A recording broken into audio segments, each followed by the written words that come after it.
오늘 창세기 3장 하반절인데요.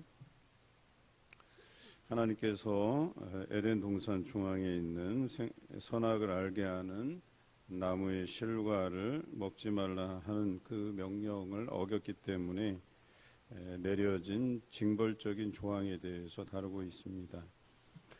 뿐만 아니라 그들을 향한 하나님의 어떤 명령에 대한 불순종에 대해서 징벌을 내리시기도 하지만 여전히 아담과 하와에 대한 그 애정과 사랑을 드러내 보이십니다. 그것이 가죽옷이라고 하는 바로 이것을 통해서 훗날 이 가죽옷은 예수 그리스도를 예표하게 되는데요. 조금 이따가 설명드리기로 하고 14절부터 보면 뱀에게는 모든 짐승보다 더욱 저주를 받아서 배로 다니게 되고 라고 되어 있습니다. 그리고 흙을 먹게 될 것이다. 뿐만 아니라 여자와 원수가 되게 하고 내 후손도 여자의 후손과 원수가 되게 한다. 이렇게 기록되어 있죠. 그런데 좀 상황이 좀 다릅니다. 여자의 후손은 뱀의 머리를 상하게 하는데 뱀은 고작해야 그 여자의 후손의 발꿈치 정도만 상하게 하는 정도. 이것을 보면 그래도 그 여자의 후손이라 하면 예수 그리스도를 상징하게 되는데요. 그래서 예수 그리스도께서 그 원수를 상하게 한다 혹은 심판한다 이렇게 해석할 수 있겠습니다. 뿐만 아니라 사단도 하나님께서 심판하시는 분이시다. 그래서 우리가 사단에 조종받고 사단에 의해서 유혹받아 살기보다는 그 사단도 심판하시는 하나님의 말씀이 엄중하고 그분을 따르는 것이 옳다 하는 것을 드러내 보이시죠. 또한 여자는 해산하는 고통이 있게 하시고 또 남편을 원하고 남편은 너를 다스릴 것이다. 이 표현은 관계의 어그러짐을 뜻하죠. 서로 돕는 배필의 관계가 아니에요. 그러니까 서로 돕는 존재가 아니라 이제는 남편을 필요로 하는데 남편이 여자를 다스린다. 그러니까 이런 표현은 관계에 어그러진 것들로 인해서 우리가 고통을 당한다. 이렇게 표현할 수 있겠죠. 뿐만 아니라 아담에게는 나무의 열매를 거저 먹다가 이제는 그 아담의 죄로 인해서 땅에 저주가 임하고 또 평생토록 일해야만 수고해야만 그 땅의 소산을 먹을 수 있을 것이다 그랬어요. 그러니까 이 죄악된 부분들이 피조물에도 영향을 끼치는 것을 보게 되죠. 흔히들 하나님께서 창조하신 이 땅을 우리에게 맡겨서 생육하고 번성하라는 이 명령을 잘못 해석해서 너무 적극적인 개념으로 해석하다 보니까 이 창조물을 남용하게 되고 너무 난개발을 하게 되고 그러니까 자연과 어울려서 살기보다는 마치 생육하고 번성하라는 표현이 이 자연을 정복해야 된다는 너무 적극적인 개념으로 해석되다 보니까 이 자연들이 훼손되는 경우들도 많다라고 하는 것이죠. 생육하고 번성하라는 것은 하나님께서 만드신 이 피조 세계를 질서정연하게 남용이 되지 않게 그들과 어울려서 그 하나님께서 만드셨을 때 보기 좋았던 그 모양들을 유지해 가면서 그 안에서 그들이 가꾸고 또 그 땅을 갈아먹는 그런 일들을 우리에게 말씀하셨는데 그것에 대해서 이 죄로 인해서 그 피조된 세계에 저주가 임하고 가시덤불과 엉겅퀴를 내게 되는 그래서 점점점 그 땅들이 쓸모없게 되고 또 그 땅이 지력을 다하게 되는 일들이 벌어지게 되는 것이죠.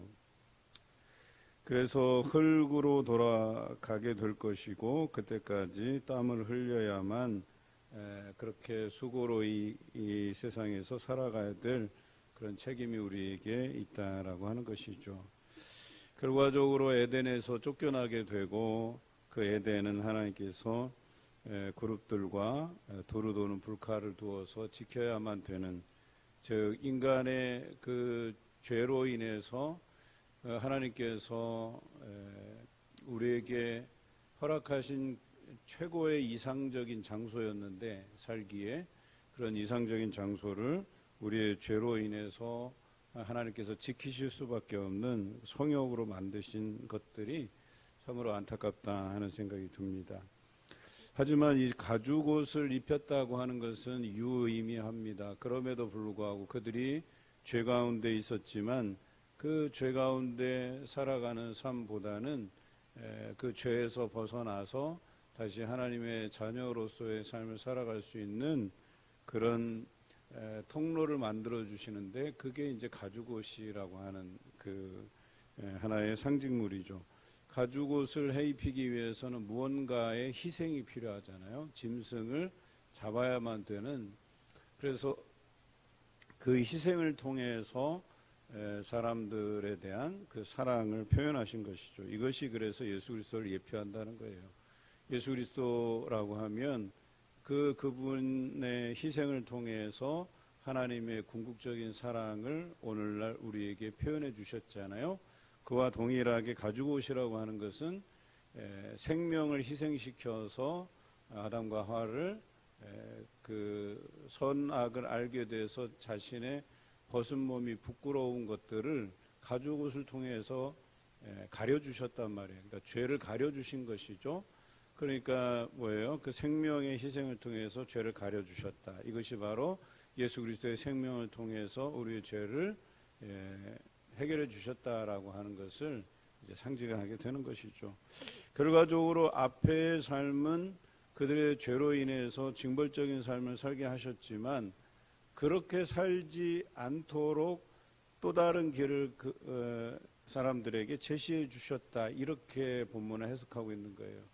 그래서 이 땅에서 죄를 가지고 살아가는 존재들은 종일토록 수고해야 되고, 그 수고가 우리에게 기쁨이 되지 않고 저주가 되고 끊임없이 그런 사슬에 매여서, 그래서 하루 종일 피곤하고 또 그 다음 날도 피곤하고 또 피곤하고, 피곤의 연속적인 삶 안에서 헤어나올 수 없겠지만, 가죽옷을 통해서 하나님의 그 큰 사랑을 깨닫게 되는 사람들은 이제후로는 하나님의 그 사랑이 여전히 자신들에게 향하고 있음을 알고 하나님의 말씀대로 살아가는 사람들은 그 땅에서의 수고로 일하는 삶은 저주가 아니고 다시금 그들에게 은혜로 작용할 것이라고 이야기하는 거예요.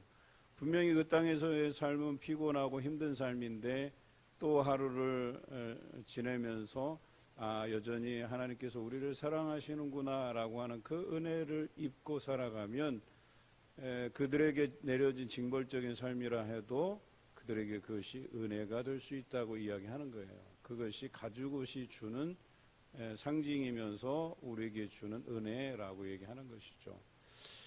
여자도 마찬가지고, 여자들이 해산하는 수고를 통해서 자녀를 낳는데 그 자녀가 믿음 가운데 자라가는 모습을 통해서 우리가 또 위안을 받고, 또 아니면 그 죄 가운데 우리가 살고 기도하기를 쉬면서 살아가다 보면 자식들이 엇나가고 믿음에서 벗어나게 되고, 그러면 그것이 결과적으로 징벌적인 삶이 되는 거예요. 자녀로 인해서 고통받고 자녀로 인해서 수고롭게 살아가는데, 하나님을 잘 따르고 순종하고 그 큰 사랑을 깨닫고 살아가는 사람들에게는 이런 자녀들이 징벌적인 삶이 아니고 해산하는 고통으로 인해서 내가 왜 저런 자식을 낳았을까 후회하는 삶이 아니라 정말 그것이 은혜가 되고, 정말 우리 가정에게 주시는 하나님의 선물이고 사랑이고, 그 자녀를 통해서도 그렇게 느낄 수 있게 하신다라고 하는 것이죠.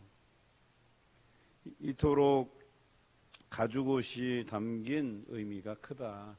우리에게 내려진 이 삶이 어찌 보면 징벌적인 상황에 놓여져 있는 삶이라도 언제라도 가죽옷을 기억하면, 하나님께서 우리를 사랑하심을 기억하면, 예수 그리스도를 기억하고 믿으면 우리 그 땅에서의 삶이 우리에게 은혜가 되고 위로가 되고 또 그것으로 인해서 기쁨을 누릴 수 있다라고 하는 것을 이 가죽을 통해서, 이 예표를 통해서 우리에게 보여주신 사건이다라고 하는 것이죠. 오늘 살아가시면서 이와 같이 여러분이 살아가는 삶이 수고로운 삶일지라도 가죽옷을 해입힌 그 하나님의 사랑이 또 오늘날 예수 그리스도를 통해서 우리에게 확증해 준 그 사랑이 여전히 우리에게 경험될 것이라고 하는 것이죠. 그래서 하루하루의 삶이 지치거나 외롭거나 고달프지 않고 그 삶이 우리에게 유익하고 또 뿌듯함이 몰려오고 기쁨이 찾아오고 감사가 찾아들고 또 수고로이 일함으로 인해서 우리 가족들이 함께 충분히 자족하면서 감사로 먹고 사는 삶이 여러분 삶에서 경험되시길 주님의 이름으로 기원합니다.